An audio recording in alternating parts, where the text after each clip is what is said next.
National Puerto Rican Bar Association, established to meet the question on a national basis: what is Puerto Rico? A nation, a state, or something in between? Join the conversation every week right here. Good morning. Good Everybody. morning. I am Professor Tony Suarez, and with me, the host of Equal Justice, this podcast of the National Puerto Rican Bar Association Conference. And with me is my co-host, Steve Alsina. Steve is not a lawyer. He's actually here to be the voice of the people, to keep us lawyers honest as we keep going through the conversation. And if we get too lost in the woods, he knows how to stop us and try to get us to keep us focused, because the program is not meant for lawyers. It's meant for everyone else to follow what lawyers are doing. And I find my experience in radio in the past, as I've done a radio with Steve over many years.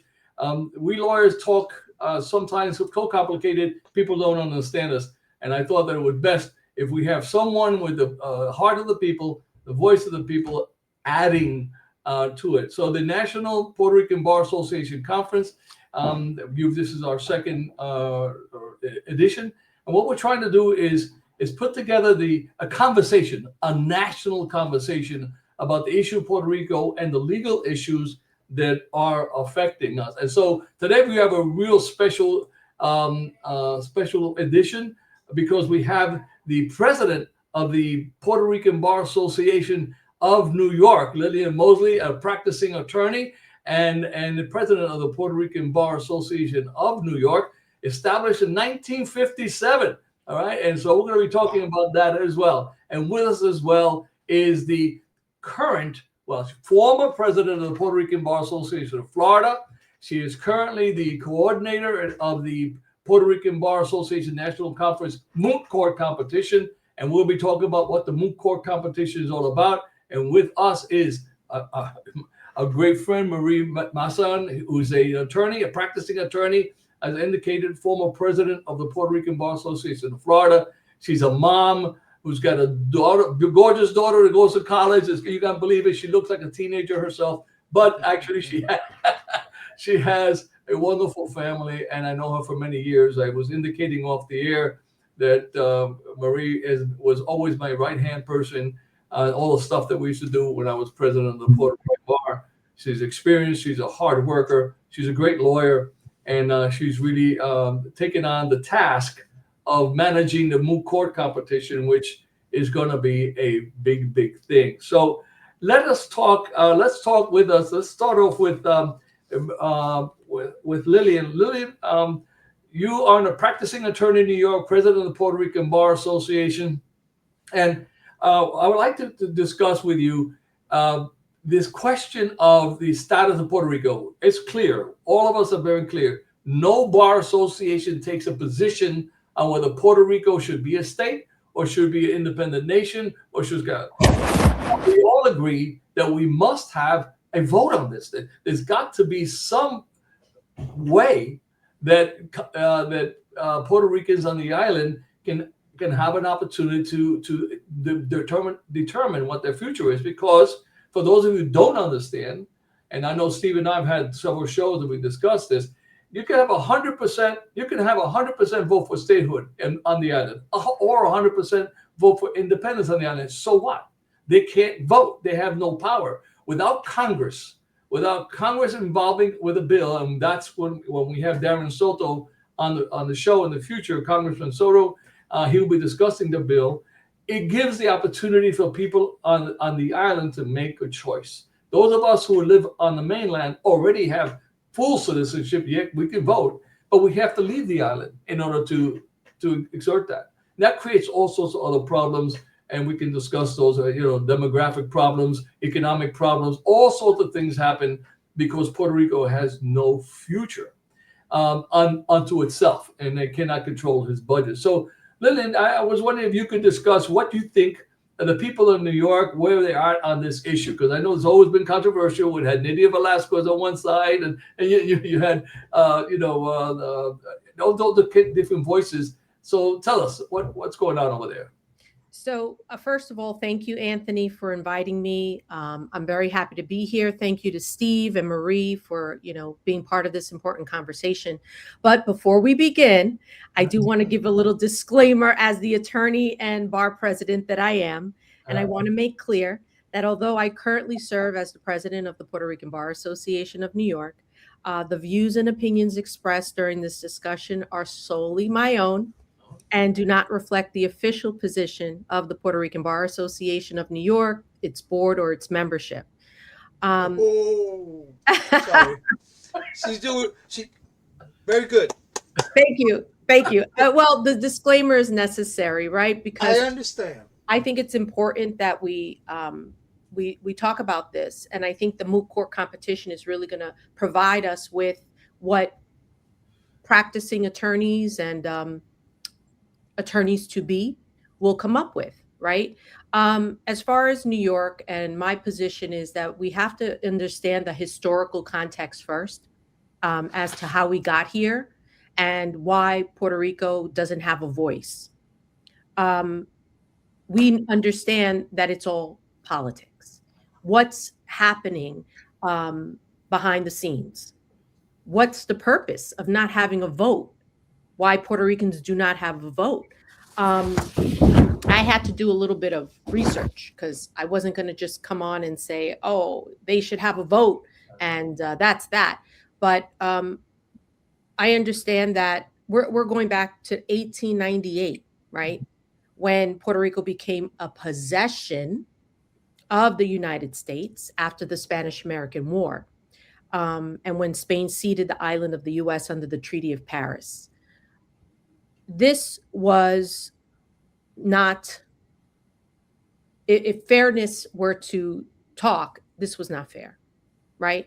But we're here over 100 years later talking about why history hasn't caught up to its current status.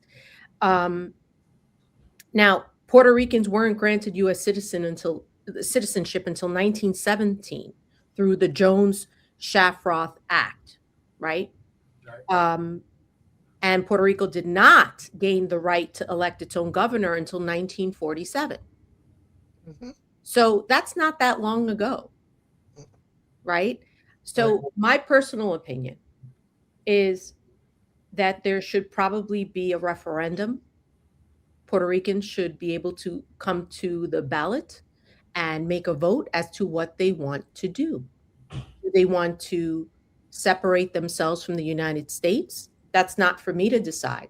And that's certainly not for Puerto Ricans in New York to decide, right? It's for those on the island to decide what they want to do. So I believe a referendum would be in order for them to come to the ballot and decide what they want for their island. So Marie, so let me ask you at this point, Marie Mason. I said earlier she's a practicing attorney, former president of the Puerto Rican Bar Association of Florida, was involved in all the moot court competitions that we did many years ago. By the way, we can add this. This is the little picture here, this to the stage. These are the 4 Puerto Rican moot court competitions that we did in the past. All right. And those are legacy coins. I mean, having been ex-military, we love the legacy coins. And this is the one that is coming up for this year, the 2026, the 5th National Moot Court Competition. So Marie, talk to us about the concept of why we even entertain the moot court, what it does, how it is. Tell us about it. Hi. First of all, good morning to everyone, and thank you for agreeing to participate today. Lillian, and I really, this has been an inspiration for us for many, many years since Tony was president of the PRBA. He's the one that had the first initiative, excuse me, for the first moot court competition. Sorry. This year, we plan to revisit the status of Puerto Rico through our moot court competition. And the purpose mainly is to inspire law students of every walk of life. But I'd like to think that students that have a Puerto Rican background or a connection to Puerto Rico will be greatly inspired to force the study of the background of Puerto Rico's current political situation and colonial status. It'll force this study, and people who attend as spectators to the moot court competition will learn as a result of the students discussing the different laws that have resulted in Puerto Rico's current status. And it'll hopefully also inspire them when they become leaders in the future as young attorneys to stand in the forefronts of defending civil rights for Puerto Ricans in the island.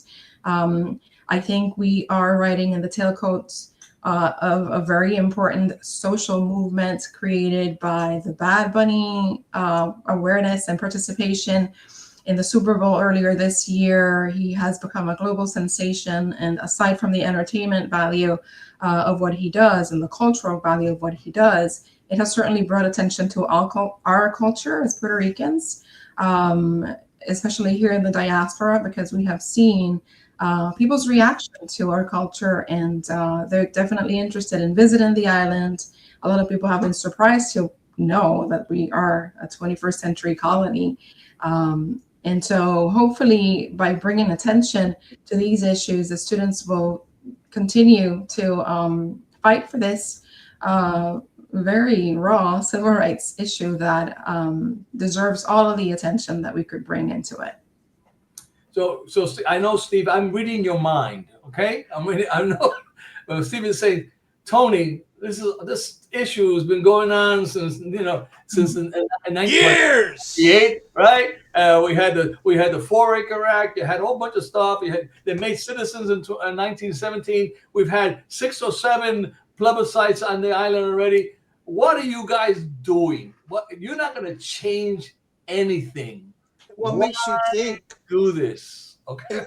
And what makes you think, with all due respect, ladies in the public and Tony, that the people in Puerto Rico want to change what they have, okay, right now in this day and age? Because I understand back in the past, this was very solid. There was a hard issue, the Puerto Ricanidad, let's get this done. But we know that we can't get nothing done without the United States giving us the votes to be able to have election that we can actually run ourselves without having the United States telling us what to do.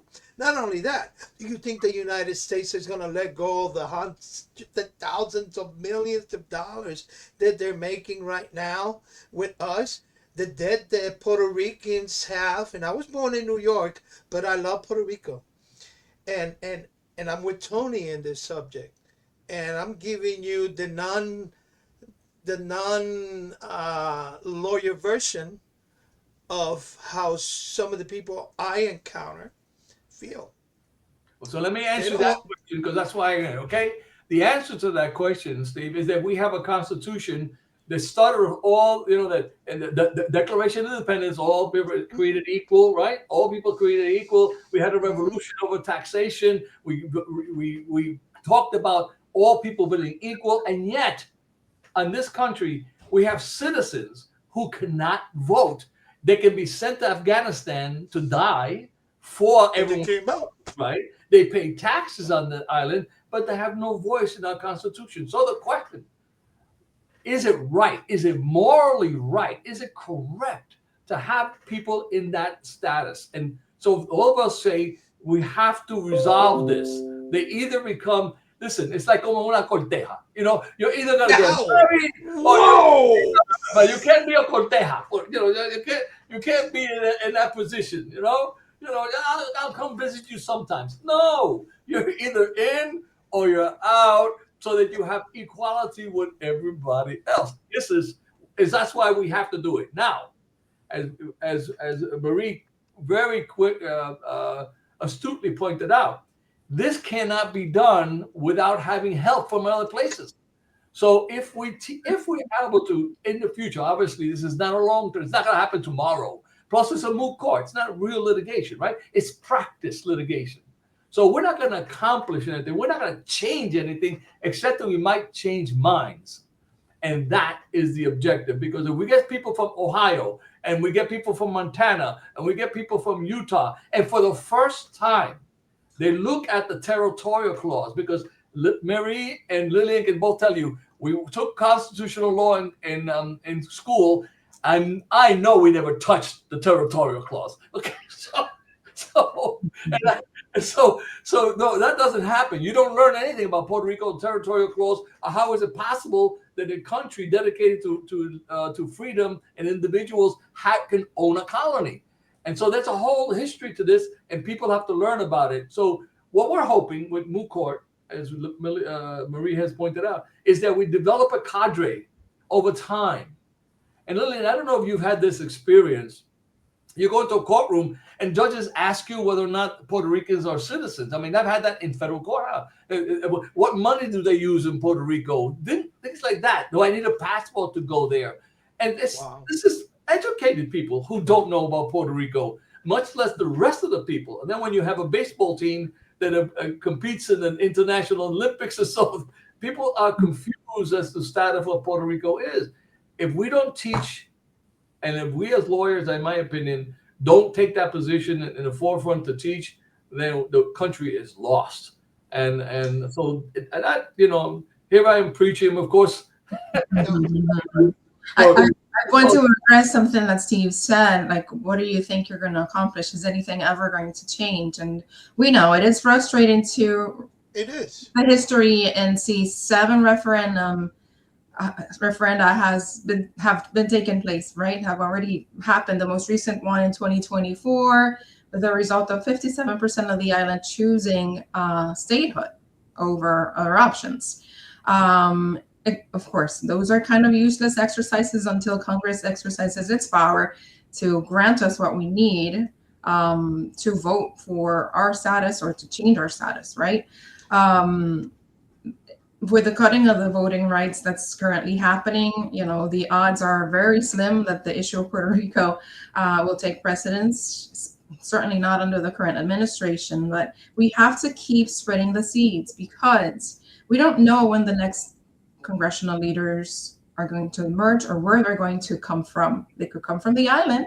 They could come from the territorial U.S. because they have that understanding, that connection to Puerto Rico, and that inspiration to do something. The next civil rights attorneys that are going to be at the top of the country could well come from our competition. I'm trying to be humble here, but right.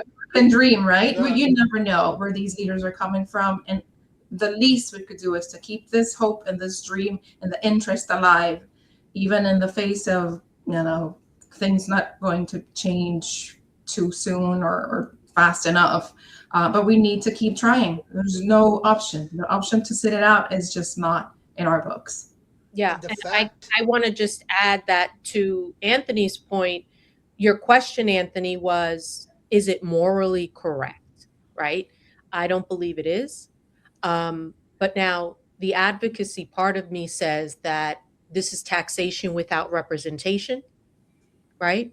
And then what, to Marie's point, is there was a referendum, but how can only half of the island decide that this is not what they want?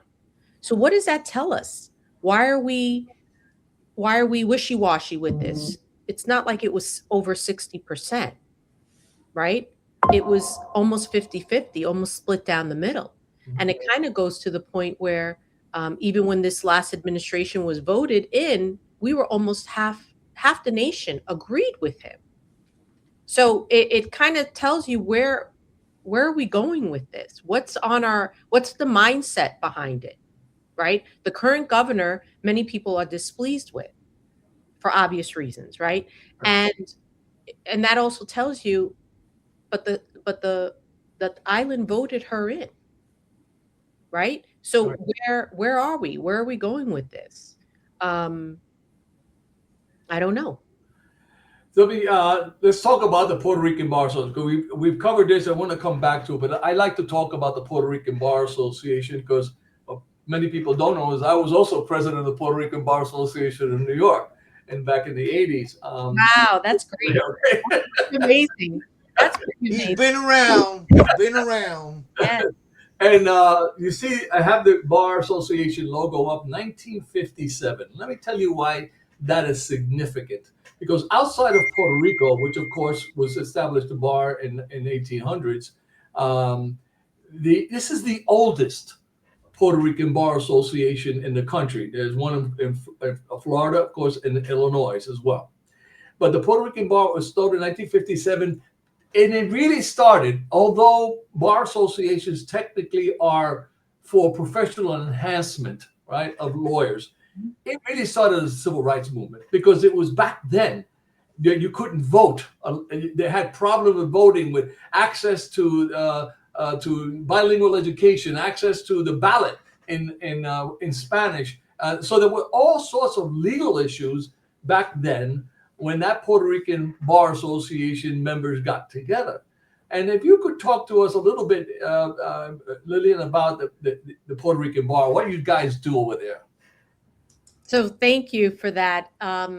First of all, next year will be our 70th Jubilee, our Diamond Jubilee event, which we're even starting to plan it now because we really would like to make it a grand event for a good reason, right? So I'm only here because people like you, Anthony, and the presidents that started this organization knew that there was a concern here. How can we get together and advocate for our people, right? So they came together. I mean, 1957, you made the point right on. You just made that point that at the time we have to figure out what was happening during that time, right? And yes, civil rights movements were going on. Fast forward to 2026, we have an executive director, a full-time executive director now. We're a financially stable organization. We are constantly getting calls with regard to issues arising in our communities that are looking for advocacy from our attorneys, and we're there all the time. And part of it is really taking the lead many times when no one else wants to, when sometimes judges can't, right? We have judges that are part of our organization, but there are times that they cannot take a stance. But Judicial activity with the judiciary. What do you do with that? Say again?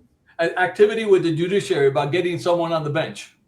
Oh, so we recently wrote a paper last year discussing how our current judiciary in New York does not reflect the diversity of the community that they serve. So and as did Judge Sally Manzanet Daniels, she wrote her own separate judiciary report, and we followed her lead. Our numbers are not there. We are very supportive of judicial candidates. We are writing letters of recommendation to support our judicial candidates whenever possible. And it's sad that we're still struggling with that, right? It's 2026 and we still don't have a judiciary that is representative of the Latino community. So we're still working on that. And it's still an uphill battle, but we're still working on it. Yeah, and so that people don't know, in New York, judges, some judges are appointed, but most judges have to run for office, and they run for 14-year terms, and then they have to seek support. And how do you get support? Since New York, for the most part, is a Democratic state, at least in New York City, right? You have to get support of a political party in order to get on the ballot, because judges run on a partisan ballot. So without political support, you're just not going to get judges on that bench. And so it's inevitable that the lawyers have to get involved in politics in order to affect the representation on the bench and affect an opinion that the kind of cultural opinion that is important on that. That's important. And Marie, when you were president of the Puerto Rican Bar of Florida, you also had a similar committee, right? Correct. And I believe the current Puerto Rican Bar Association of Florida has the same thing. Whenever election season comes around, midterms or general elections, or there's an election that requires selecting judges. The difference in Florida is that judicial races are nonpartisan. But we do the same thing. We interview, actually, our Judiciary Committee interviews candidates. We I don't want to misspeak for the current board, but we do send letters of recommendation or endorsements. We talk to each and every candidate, and we see how they stand on Latino community issues. And I believe the board doesn't issue those endorsements or those letters of recommendation freely. We need to see a commitment from the candidates, regardless of their politics, because it is a nonpartisan race. But we really need to see how would they approach specific issues within their communities if they're appointed or if they're elected. How they would approach even clerkships. Do you believe that you would be accepting Latino candidates as a clerk in your office? Basic things that would give us a hint as to how knowledgeable they are or how in tune they are with the issues that affect our specific community. Well, guys, I like to, if we could switch now a little bit, we've covered it. I like to talk a little bit more about what is coming soon. This moot court competition. Marie, I wonder if you could just give us how it's done. Just tell us the structure, the sending out invitations, the schools. How does it get done? Yes, we started inviting law schools from across the country and the law schools in Puerto Rico to participate in this event. And we have a deadline coming up in August for them to register. And it's a very low registration fee compared to other competitions out there. But we are trying to incentivize them, the schools and moot court teams, to select our competition as one of the many that they decide to participate in during the year. We're trying to convince sponsors such as bar associations across the different states to sponsor students so they could make the trip, especially with the cost of gas and plane tickets these days, so that we can have hopefully about 20 teams participate. We are trying to gather judges or clerks of courts or attorneys that are interested in serving as judges, volunteer judges to, help us judge the rounds of the moot court competition. And we're going to be holding those September 18 and 19 here in Orlando. And hopefully we will, emerge with a winning team that will be, the champions.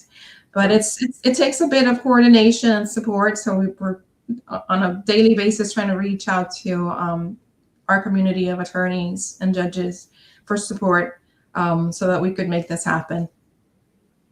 So it's a big job inviting the schools and the coordinating who's going to argue. But for people like Steve, Steve has not been to a moot court competition, so he doesn't know what are we talking about. Because I would love to. Are you kidding me? But how does that work? Look, explain, Marie, how the students get the question. What are they doing? What are they litigating? How does it technically work? So that the people out there can understand. Well, you as lawyers, we know how moot court operates, but the people out there do not. How does that work? We gave the students and all of the teams a prompt with a hint of what the problem is going to be like or about this year.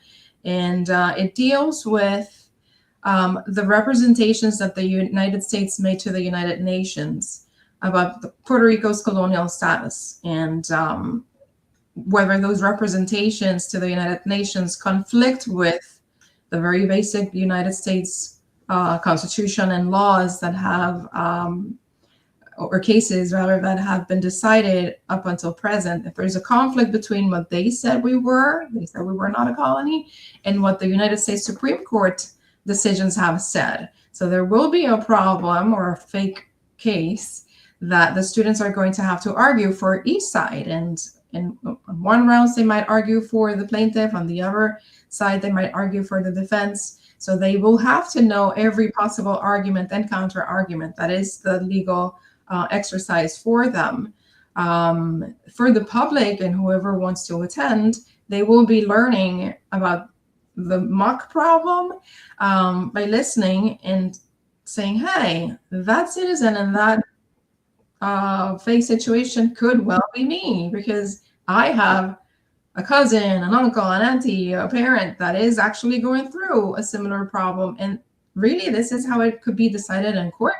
So hopefully that will be an exercise for people to know a little bit more, learn a little bit more about the situation. And, out there as a plain citizen, people might say, I don't get into politics. That's just, I don't like to discuss politics. But the reality is, politics is inside everything that we do, affects everything that we do as citizens in our daily lives. And so by having that application of like a problem that's not real, but has very real elements of legal arguments, it hopefully will resonate in people's minds. And even if you don't have a legal education, you will walk away with an understanding of why this issue is important and how it could affect me in the future if we don't continue to push the civil rights issue with the courts and with Congress.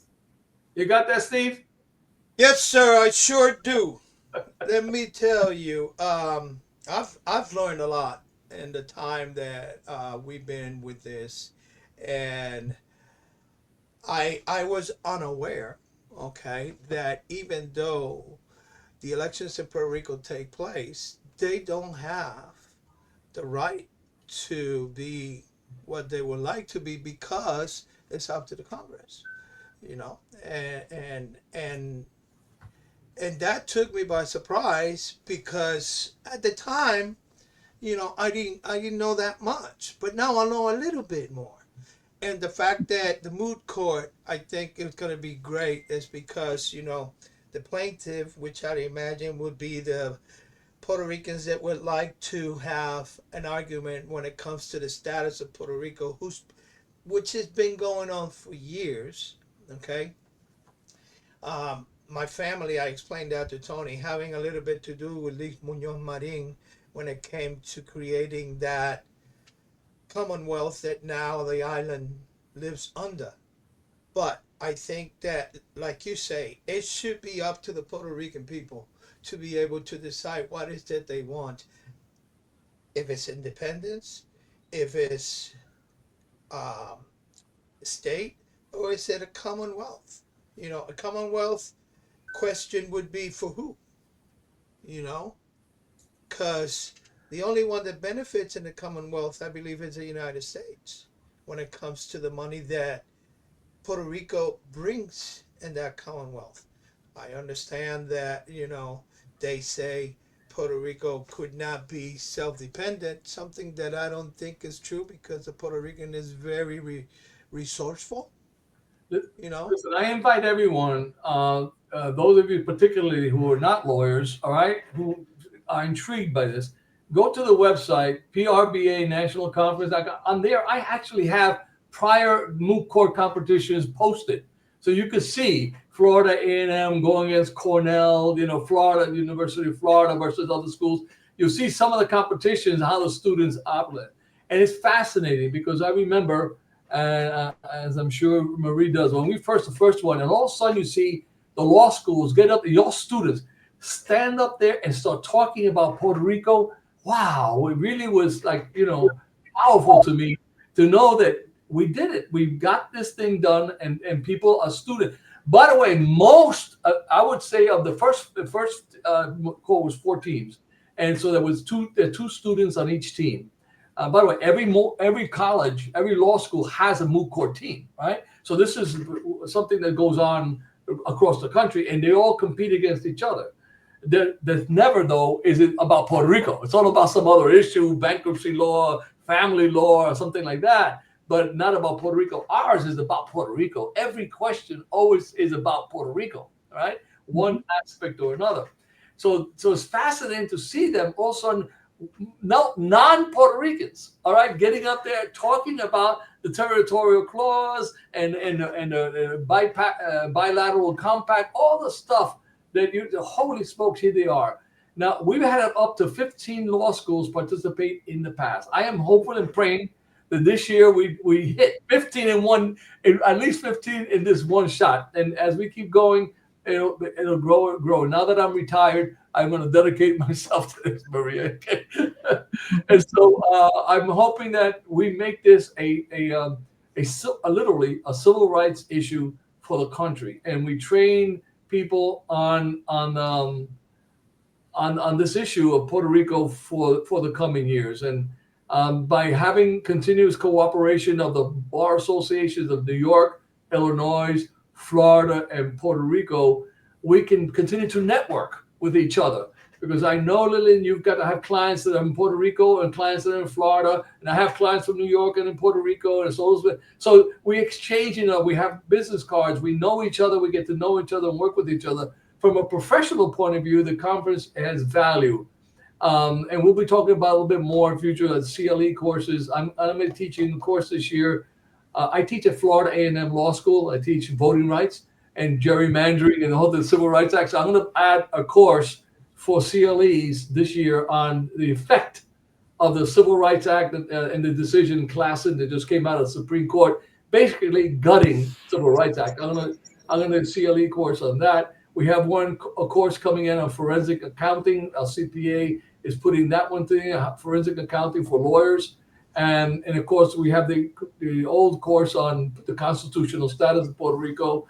And we'll have one on professional liability. What does AI mean to us now? Thank God I'm out of this thing, but I do not envy the young lawyers who have to compete with AI as to whether or not they can write a brief or not. My God. But that's also part of the conference. So we'll be discussing that more in the future. We're going to be closing up in a couple of minutes. So Lillian, if I would give you any closing comments or something you would like to say about New York and the Puerto Rican Bar New York, or the participation in the conference. So I'm glad to be a part of reinvigorating the moot court competition. And I'm looking forward to our New York law students attending and participating and us supporting them, of course. I'm hoping that we get enough attention that Congress takes notice. I really do. I hope that they start questioning themselves. But we're in a really hard time right now. I think this particular administration makes it difficult to put ourselves forward enough. And but I think that we have to keep talking about it. We have to keep pursuing it, and really shaming people for not doing the right thing. Going back to your moral observation, right? It's not morally correct to do what the United States is doing. So I'm hopeful that it will get enough attention that Congress truly decides to take action. We're going to have to get some of your assistance with Nydia Velasquez. Okay? I think retired now. Has she retired? Oh, this year. Yeah. She's being honored all over the place. She's been an obstacle to Darren Soto's bill. I mean, just to know, but I'll talk about politics. But Darren's got a bill that he's proposed every year that gives Puerto Rico the option, a congressionally mandated option. So Congress gives Puerto Rico the option, and Puerto Rico will have an option, and that becomes mandatory on Congress, as opposed to what's been happening, where Puerto Rico has a plebiscite and means nothing because it's not congressionally approved. So, but that's the kind of stuff that we, as lawyers, we as influencers in our community, need to do. Marie, how about you? A closing statement. Well, I'd like to bring just to take off of what Lillian said. I'd like to bring attention to our congressional leaders. I know we do have the support of Congressman Soto. That's always been there, constant. But the others on the other side and in other states, I'd like for them to take notice, because at the end of the day, the students and ourselves as attorneys and the general public that attends our event are all constituents, right? And they have to listen to us. They have to know that the issues that matter to us have to matter to them. Ultimately, we decide if they're holding their seats or not. So hopefully we will bring attention where we could really make some significant impact. And Steve, we have Congressman Soto scheduled on a Congress, for Congress to talk about his bill, but we also have to talk about gerrymandering, because in Florida, despite the constitutional amendment prohibiting political gerrymandering, the Florida legislature has gerrymandered him out. They've taken his base and split it up. and added many more rural counties, rural precincts to his seat in order to eliminate the number of Puerto Ricans that are in his seat. So he's going to have an interesting conversation about gerrymandering, about Puerto Rico, and what the legislature has been planning is trying to eliminate his seat. So we're going to have an interesting conversation, and I'd like to have your opinion now. Having gone through with 3 lawyers, how was your day today? You know, every day you learn something new. Okay.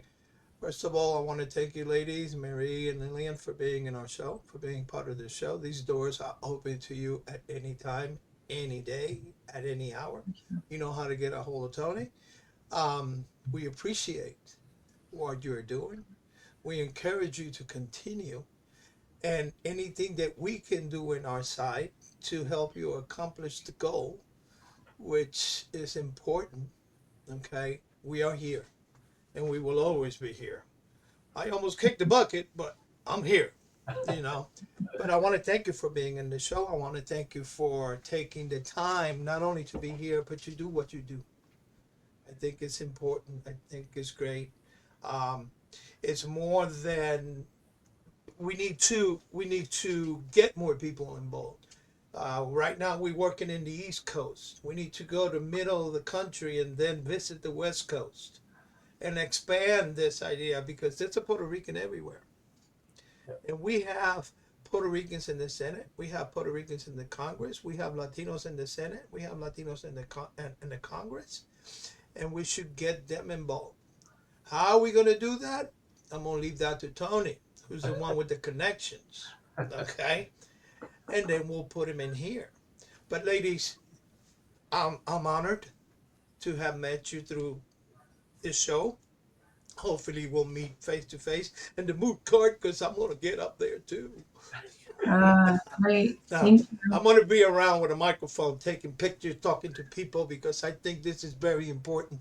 I think it's great that we are focusing on what needs to be important. And like Lillian was saying, we are living in a time where the administration that we are under is not allowing room for anything else to be addressed, because we are too busy with all the smoke curtains. Well, we're And too I'm not gonna busy get with political. making Canada the 51st state or Cuba the 51st state. Forget about Puerto Rico being the first. Venezuela, don't forget Venezuela, okay? All right, man. Guys, thank you so much. You've been listening to the Equal Justice and podcast of the National Puerto Rican Bar Association Conference. Thank you all. God bless, and I'll see you next week. Bye-bye. Thank you. Be well. Thank you. Thank you. Bye-bye. Thank you. Have a great day.